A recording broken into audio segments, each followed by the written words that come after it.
quarter short of $1 and a drink. Blue collar worker surviving, no collard green. What it means though, spice of life is jalapenos. Life is like a box of chocolates, Mike and Ike's, man, I ain't gotta lie. Look in the mirror, eye to eye, so the only man I idolize. I work 5 to 9 after these 9 to 5s. Arrive at $1 million studios in 95 trucks. With my 10-year-old jeans wearing 95 chucks. Say it right, these beats, they'll be riding your nuts. They'll be mighty high, strong, or the right amount of luck. You attack some pussy like a gynecologist. Now I'm knocking off the dust, hoping I'll be hopping off the bus. The show's on Sunset like I'm rapping after dusk, singing love can't pay the bills.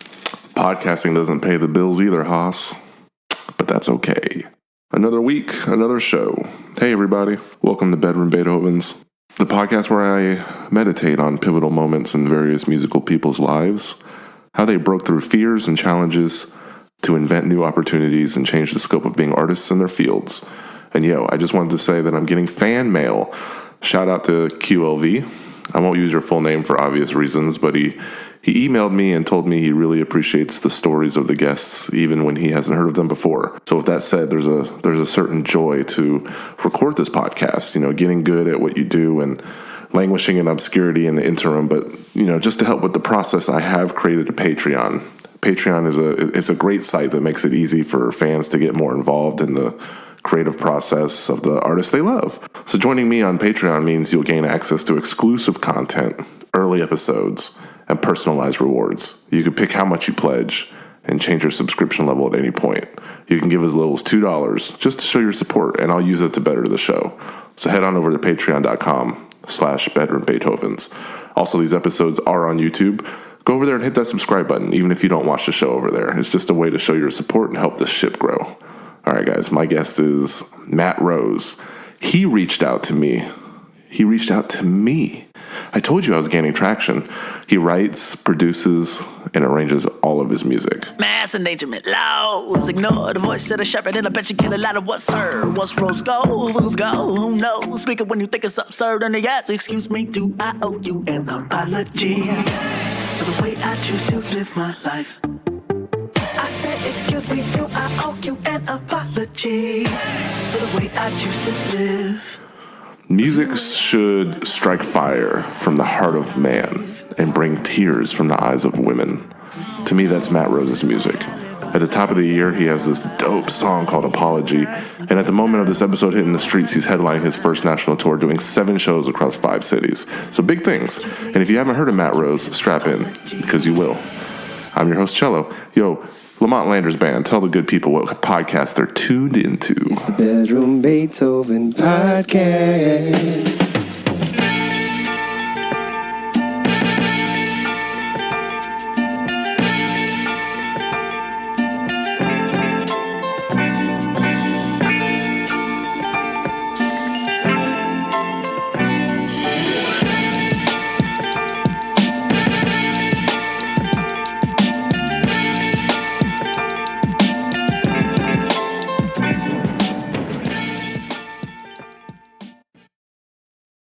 Two people talking. Right. Exactly. Which I'm ultra grateful for. Yeah, I know we can't see each other face to face here, but and I'm about to throw out a bunch of generic terms like multifaceted artist and the like, but I need to take a moment and just let you know how dope you are. Oh man, thank you. I really appreciate that. I really do. Yeah, well, I think compliments can fly by the wayside or be taken lightly, but I really wanted to put emphasis on that because you have a handful of singles out, and each one, man, are like summer anthems. So the sky really is the limit, and I'm just really excited to sit down and learn more about you. Sweet. Yeah, man. It's definitely been an interesting journey just to get here and to get those songs out, and just stand and amazed at how much support I've been able to get from a artist standpoint, I guess. Not even necessarily from like people I don't know, but actually just like in my own community, has made a huge difference. So I don't take it lightly. Yeah, and I think the rules of the podcast is like if you're a singer, if you're a rapper, nope, sorry, you can't be on the podcast. But if you're all those things and a producer and a writer, I mean, your hat rack must be large because you wear a lot of them. Well, yeah, I guess so. In a weird way, I was never one of those people who's like, I'm about to learn how to do this. I'm going to learn how to do this. It was more just something that kind of fell into my lap as I went along. Like, I rap. I wanted to produce, but I couldn't really do it. So I started rapping instead. singing and stuff like that, and then working with other producers and trying to find a way to articulate the things that I want to do opened up the channel to be like, I need to learn more about this so I can tell people what I want, not necessarily so I can make it myself. But I guess the end goal kind of ends up being the same.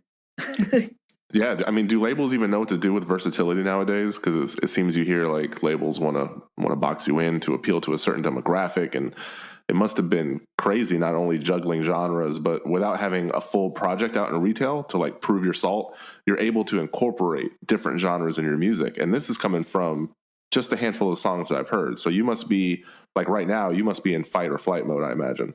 Yeah, dude. Honestly, so I mean, long journey behind the scenes before anything ever came out. And to be quite honest, we've talked to a few different labels, and it always kind of fits the same format where, first they call you into the room, you're hyped to be there. You have this long table in a room, and they're telling you about how great your music is. And they play a few tunes, and they tell you what they like about it. And it's always like, starts off with a great vibe. But by the time the end of that meeting, or even the next meeting when they call you back in, it's like, oh yeah, so we love all this stuff, but we just want you to sound a little more like this. Or we just want you to be a little more like this. And to be honest, it goes into another. There's so many different aspects of where that conversation can go in terms of like mastery of craft, or just like how you genuinely feel personally about your music. But at the end of the day, it is somewhat of a business, and there definitely is room for critique and to incorporate different things and just explore avenues. But it's the difference between being like, hey, look, like I have these collections of songs that I made that I want to be a certain way. They have an artistic integrity, versus like having someone, tell you to change that, but versus them being like, hey, why don't we just make a song to add this to your catalog as well? And it's usually the former. It's usually like they want you to change your songs. They don't want to put the effort into making a new song. You know what I'm saying? Which is odd, because as an artist, I'm like, you know what? If you guys want me to make something like this because you feel like the single or the album or the collection of music doesn't have this sound, let's do that. Why does it always have to be something where I'm placing my current stuff in a box for you? It's weird. Yeah. It's so easy for me to sit back in my chair and tell you like the best way to get recognized is only when you embrace the fact that you're different, but not everyone has that freedom. And it's not even an insecurity issue. Like you say, you walk into that room, you see that big conference table, and if you don't have a thick skin, it could go sideways. Easily, very, very easily.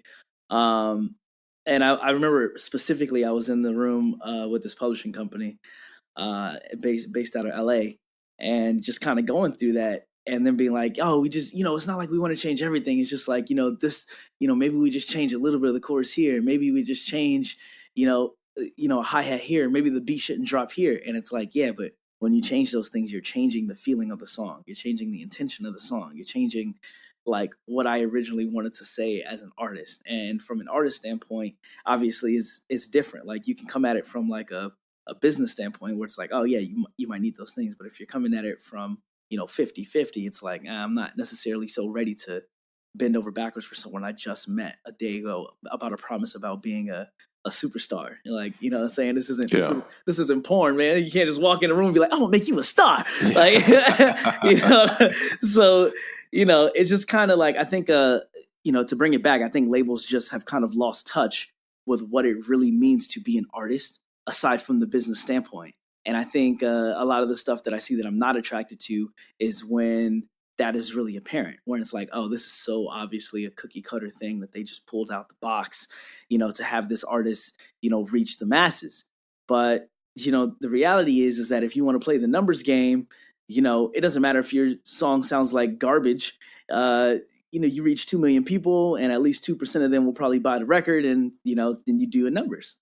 You know what I'm saying? Yeah. It's kind of weird, but yeah, I think labels have kind of lost touch in a general sense. And what, the protector of what that used to be was A&Rs. And it's like, their job is a bit more widespread now. And people, it's not so cut and stuff, it's not so like cut and like rigid of what that used to be. But that used to be like, an A&R find an artist and they find a producer and they put all these people in a room because they had a vision that matched the artist's vision. The producers came together and they made something tight, and it was dope. And it was, it still was able to fit in the lines of what the label wanted to get out of the album. Well, for simplicity's sake, we would say that your music can be categorized as like soul, right?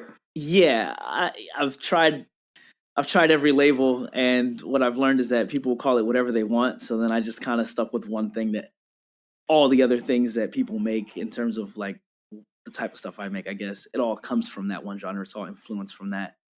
So I just left it there. What era do you think has propelled it further? Do you think it was like the D'Angelo, Erykah Badu, Common Dilla era, or like the Kaytranada, Anderson .Paak era? Oh man, obviously it had to be the former, because Kaytranada, they wouldn't have a leg to stand on if it wasn't for the Erykah Badus and Jill Scotts.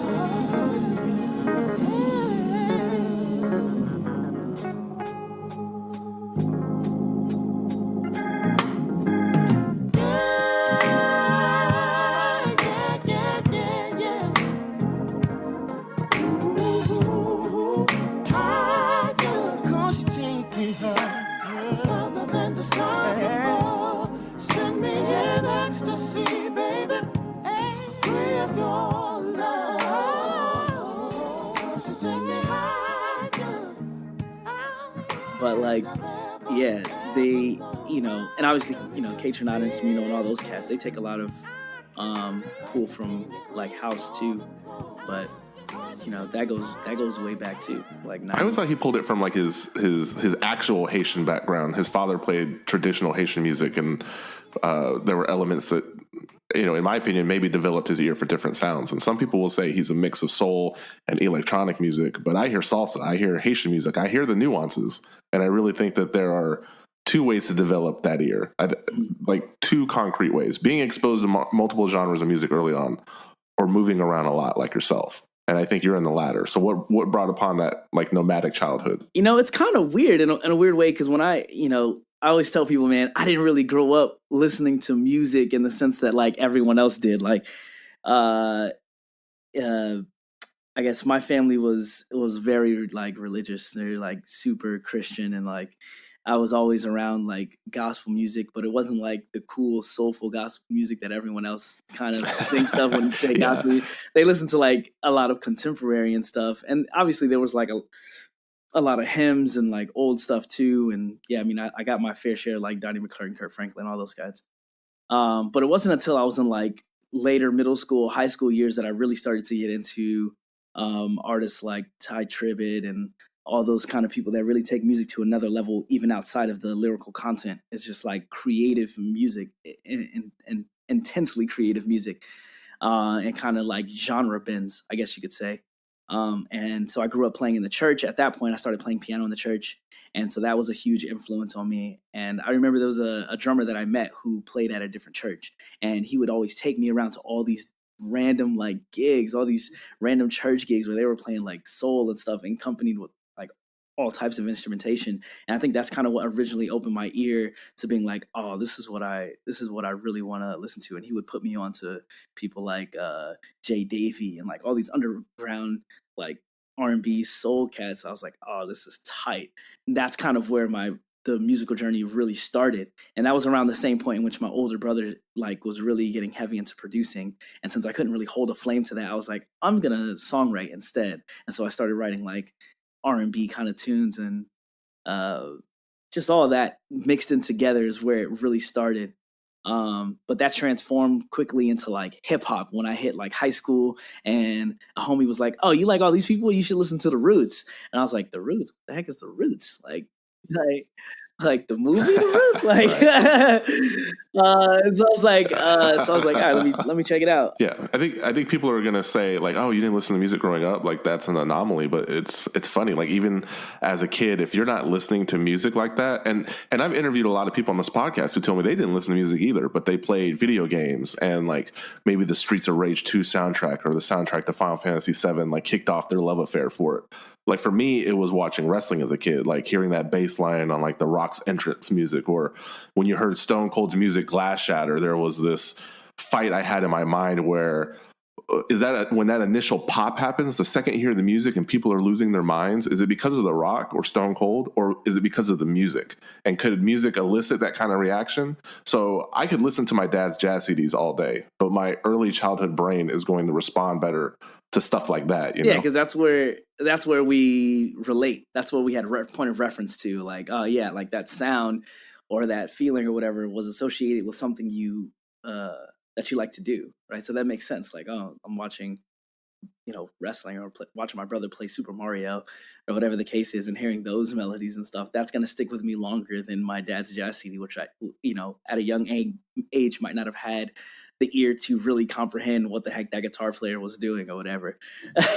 So like, I wasn't like some crazy cool musical genius at the age of like 9 where I really understood and could digest, all the different things that were around me. It was just more like, oh, here's a thing, here's a thing, here's a thing. Yeah, I was always wondering, like, why isn't black gospel music able to cross over into mainstream? Why do we have to separate the two? Where Kirk Franklin couldn't share the charts with Gerald Levert, because it's obviously inspired. It inspired Kanye West. I mean, people like to pick and choose the best parts of gospel music, but it can never have legs to stand on its own.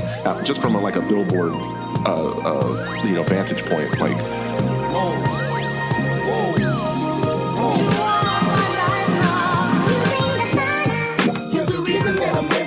Hurting, but I'm happy again.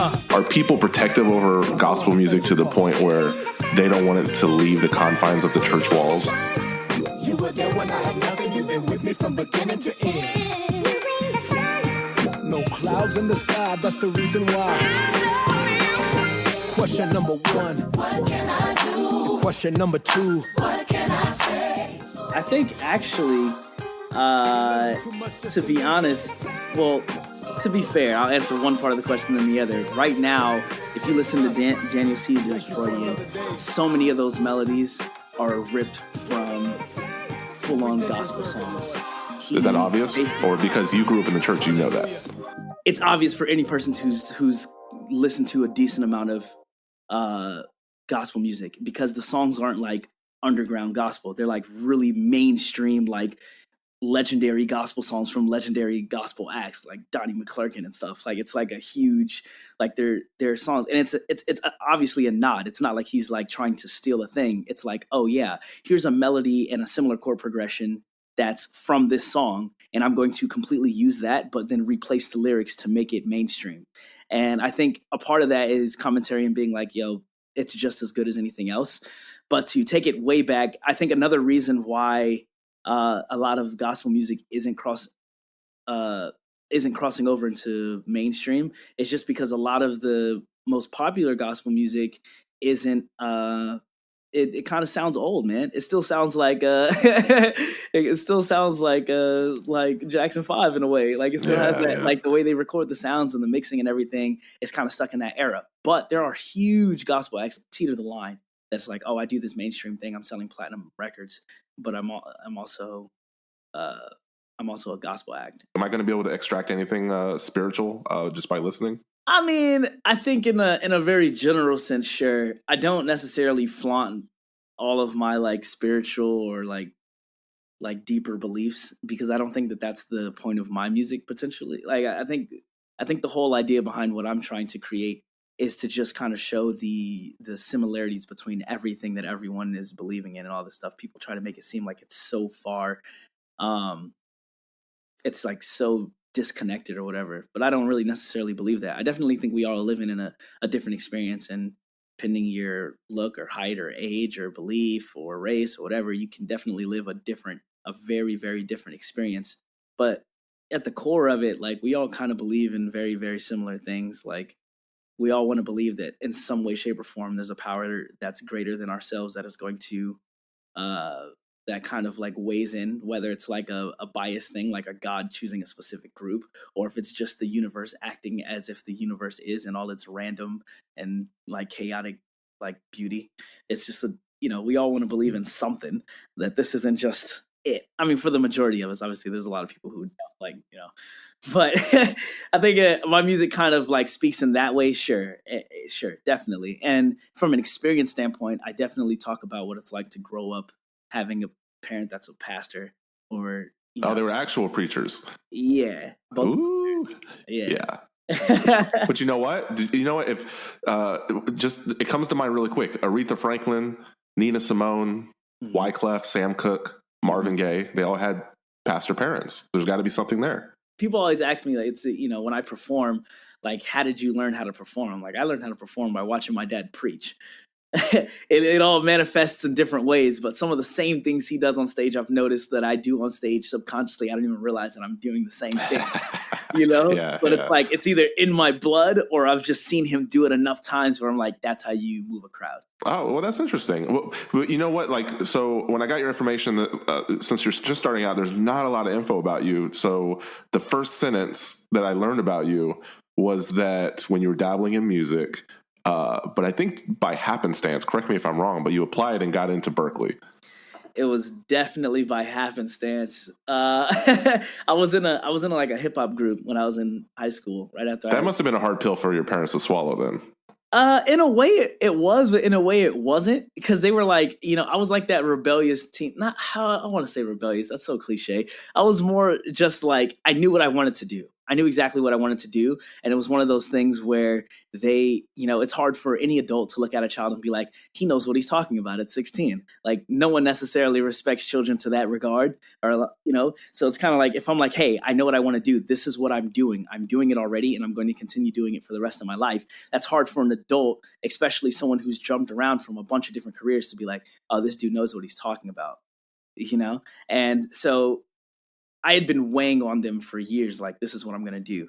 So by the time I graduated high school and I was in this hip hop group, there was a guy, his name was Roderick. He was like, dude, you should apply to Berkeley. And I was like, what the hell is a Berkeley? Like, what is that? Like, and I Googled it. And of course the one in California came up, and I was like, he's like, that's not the right one. There's one in Boston. You should check it out. And I did. And it was so late in the game when he told me, when I found out about it, that when I wanted to audition, the auditions in my area were already over. So like Berkeley sends out all these scouts all over the world, different cities, to like hold auditions there, so people don't have to fly to Boston, because that'd be freaking ridiculous, right? But they were like, no, you already missed that. So if you want to come in, we'll let you apply, but you'll have to fly to Boston to do your audition. So on top of like whatever school fee, like application fee crap, now you got to buy a plane ticket and find a place to stay. So you audition. And once I told my mom, she was like, all right, cool, let's do it. And that was pretty much it. It wasn't even like a, oh my God kind of thing. Cause parents like to show off whatever you're doing. So of course, for sure. I'm playing piano at their church. They're going to show me off. I play a talent show. They're going to show you off. Like, oh, my son does this, my son does that. It was kind of all in line with what I'd been pressing. I don't think they necessarily wanted me to be a rapper, but they didn't mind that I was focusing on music. Yeah, I mean, I can relate, actually. I started playing piano when I was 6, and I was taking private lessons, playing in my church. And when I was in high school, my mom wanted to enroll me in a college, taking higher education, like music theory lessons, and, just doing what a good mother does, cultivating the skills for her son, showing him off, But I caught wind how much each semester would cost. They left the cost sheet out. And I dropped out immediately. Like my passion for piano didn't match the dollar signs that my mom was willing to throw at it.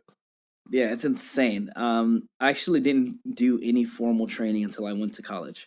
So it was kind of, and that's a weird thing, because I remember walking into my Berkeley audition, and they were like, all right, cool. So we're going to have you play a couple jams, something you've prepared. We're going to improvise a bit, and then we're going to have you read music. We're going to have you read this sheet music. And I was like, I don't read music. They're like, you don't, or you won't, or you can't. And I was like, well, more so I can't and I don't. I'm not gonna say I won't, but it was just interesting, because I thought immediately, like, I'm definitely not getting into school. I just told these people that I don't read music, like, just flat out, like, didn't even bother trying. I was just like, I don't do that. But I guess whatever I said or did, they were like, you know what, this guy might be onto something. Let's just let him in and see what happens.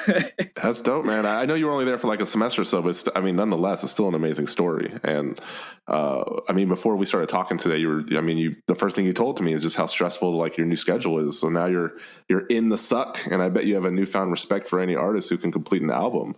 But for those that don't know, what about it? What makes making an album incredibly hard?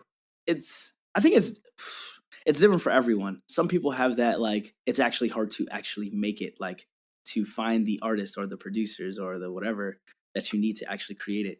And I think that that's probably the easier part for me. just because of the network of people that I've been able to garner from spending, I was at Berkeley for like 5 semesters. Those people, a lot of those people live in LA. Like I can just reach out to these people and I can make music. It's pretty simple, but it's harder to be like, what do I want to say? And how do I want to say it? And then like, what is the vibe that I'm trying to give off? Those things are harder to pin down and then like execute with such a pointed like thing. Like if I was just putting together, like a compilation, like almost like a mixtape or, just like a regular album that's not so, you have your Section 80s and then you have your Good Kid, Mad Cities. You know what I'm saying? And I think the hardest part of that is the direction. Because before I started working on this album, I already had like 15 songs written, recorded that I'm just piecing out as singles in the meantime. But when we started to put together this album, we were like, I'm not going to put any of those on the album. I want it to be a completely new and very pointed direction of what this album is going to be about, what it's going to say, and how it's going to sound. I have like a really good idea of what I want to do. So that's probably the hardest thing. And then the other part is the visuals, like everything you see. It's really hard to pin down exactly what that's going to be. And even harder to find someone who can do it if you're not going to do it yourself. I'm a graphic designer as well, so I know the struggle. Everything's got to look nice. Exactly. So I work full-time in graphic design as well, and I do marketing for other artists. And it's even harder when you're doing it for yourself. Well, I mean, I get that. And then, you just told me like how much music is being made versus how much music will be on the album. If you've created something from like 2016 or 2017, even if nobody's heard it, in your head, those songs are very old. And I think some artists treat it as an infliction, like giving you the illusion that those songs are not hot anymore. And they just start tripping out. Mm-hmm. I used to think the same way. I used to feel like, man, these are terrible, or they're like old, or they sound dated. And sometimes it's true. It does sound dated because the production can get stale, right? Over years, like things change. But if I'm being honest, the first time I started working on Apology was probably back in 2015. And that song just came out this year. Sounds fresh though. It's fresh. It went through so many different iterations of production since the first moment I wrote it, but it's been finished, quote unquote, like a gajillion times. It's just that we were able to finally jump over the biggest hurdle in artistry, which is you need to make something that sounds relevant before it's relevant. So that when you're putting it out, it doesn't sound like, so if it takes me a year to make this album right now, I need it to sound like what's going to be relevant next year. I have to have an idea of like, all of the stuff that I'm doing right now is still going to be just as cool. It's either got to be as trendy as what's going to happen next year or as classic as something that'll never fade out. Well, what about like Leon Bridges though? He didn't go that route and he was successful.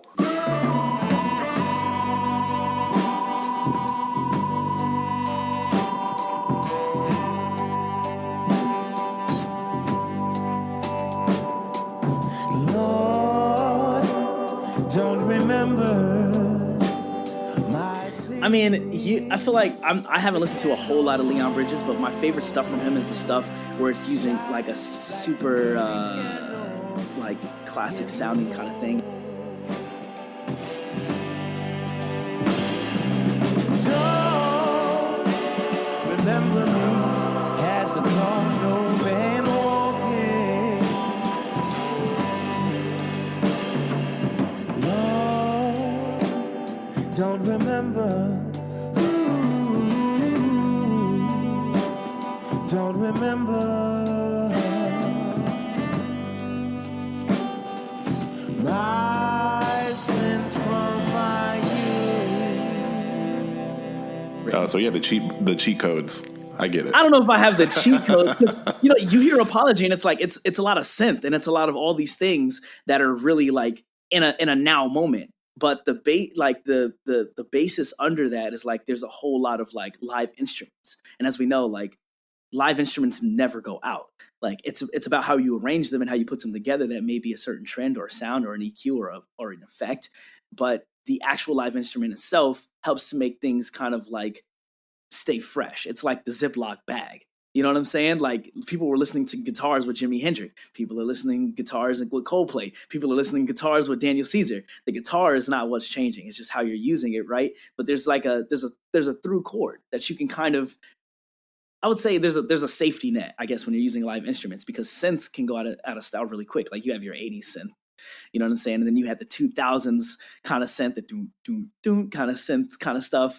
Those are so particular, but it's not as particular when you're listening to like live instruments. There's a little more like longevity with it. And I tend to gravitate towards that. And obviously a lot of that is opinion, but there's some fact based in that. You know what I mean? Yeah, and I bet you this is a lot of conversation that you're having in the studio behind the scenes as a co-producer. I imagine it's a lot of back and forth, collaborating to and fro. But ultimately, if this is a tango, you're leading because it's the music that will live on as your legacy. It's going to have your name on it. So is that a balancing act in itself between like ownership and, I guess if you're smart, working with people that are better than you at certain things? If you're the best guy in the room, you're in the wrong room. I hear that. But I would argue that all the musicians that I work with are definitely 100% better musicians than I am, by far. But it's cool because we all bring something different to the table, and it is definitely a give and take. There's a balancing act that's always happening, and part of that balancing act is ego, right? You have to have enough ego to feel confident in what you're creating. You need to have enough backbone to stand behind something, even if no one else believes in it. But you can't be so stubborn and pig-headed that you're not humble enough to listen and take advice and take direction. And it's a weird, like, back and forth kind of thing that happens in the studio. But more often than not, it's like there's a great idea, and then someone piggybacks off that great idea, and then I'm like, ooh, what if we tweak your great idea to fit my great idea? That kind of thing, and it ends up being a masterpiece.